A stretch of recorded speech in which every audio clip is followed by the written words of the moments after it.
Hi everyone, I'm Ujjwal and you're watching DigitWise. In this video, I'm going to show you how to turn on downtime on Mac.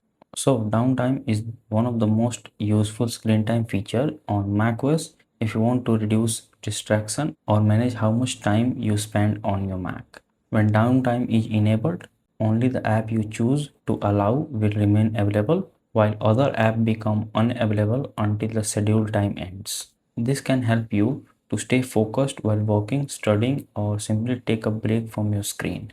If you use family sharing, parents can also use downtime to manage a child's Mac usage. Before turning it on, make sure screen time is already enabled on your Mac, otherwise the option won't work.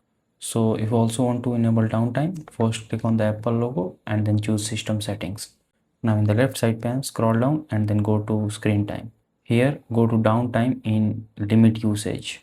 And now at the top of the page, turn on the toggle right to downtime.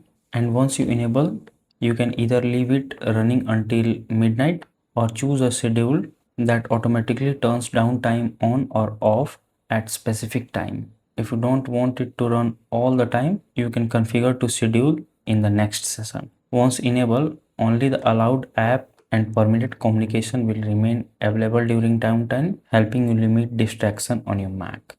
So that's it. If this video helps you in any way, then do like it and subscribe to the channel. Thanks for watching.